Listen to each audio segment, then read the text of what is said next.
जो अपने मन पर नियंत्रण नहीं रखता वह स्वयं का धीरे धीरे शत्रु बनता जाता है।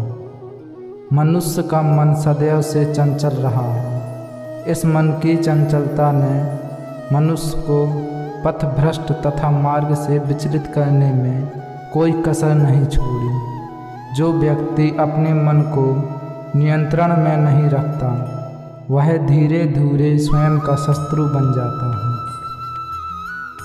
ज़्यादा हंसने और बोलने वाला व्यक्ति अगर चुप हो जाए तो मान लेना वह भीतर से टूट चुका है। जो व्यक्ति सदैव हंसता खेलता मुस्कुराता रहता हो, अगर वह अपने स्वभाव से भिन्न हो जाए अर्थात चुप गुमसुम उदास रहने लगे तो समझना उसके हृदय में एक पीड़ा है।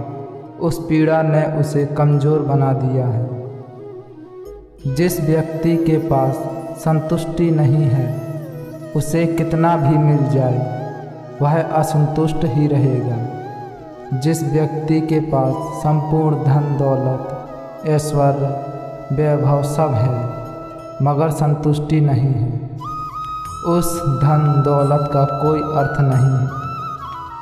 वह सदैव असंतुष्ट की स्थिति में ही रहता है। जिसके पास संतुष्टि है वह थोड़े में भी संतुष्ट रहता है।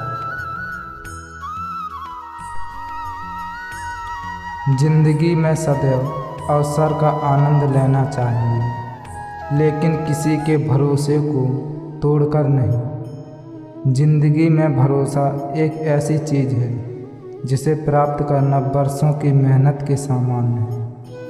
फिर भी यह प्राप्त हो या नहीं यह भाग्य पर निर्भर करता है, किंतु भरोसे को तोड़कर पुनः प्राप्त करना यह संभव नहीं है।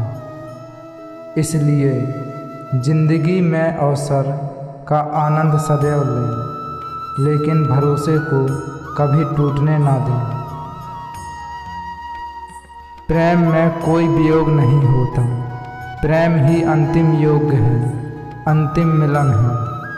प्रेम कभी न समाप्त होने वाली प्रक्रिया है। जिस व्यक्ति को प्रेम हो जाता है वह फिर जीवन और जीवन के बाद भी प्रेम के वशीभूत रहता है। प्रेम को प्राप्त करने के लिए त्याग, तपस्या और योग का सहारा लेना पड़ता है। कभी भी स्वयं पर घमंड मत करना। पत्थर भी भारी होकर पानी में अपना वजूद खो देता है। जो व्यक्ति अपने अहंकार से भारी हो जाता है, जिसमें अभिमान भर जाता है, वह उस पत्थर की भांति होता है जो भारी होने के बावजूद भी नदी की धारा में डूबकर अपना अस्तित्व खो देता है। अगर ईश्वर तुम्हें ज़्यादा प्रतीक्षा करवा रहे हैं, हो सकता है जितना तुमने मांगा उससे ज़्यादा देने वाला हो। अगर किसी लक्ष्य, खुशी या सफलता की प्राप्ति में लंबा समय लग रहा है, प्रतीक्षा की अवधि अधिक है, तो हो सकता है आपकी अपेक्षा से ज़्यादा आपको मिलने वाला है।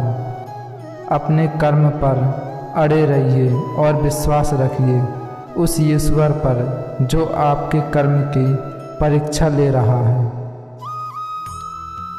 जीवन ना तो भविष्य में है और ना ही अतीत में। जीवन तो बस इस पल में है, केवल इस पल में है।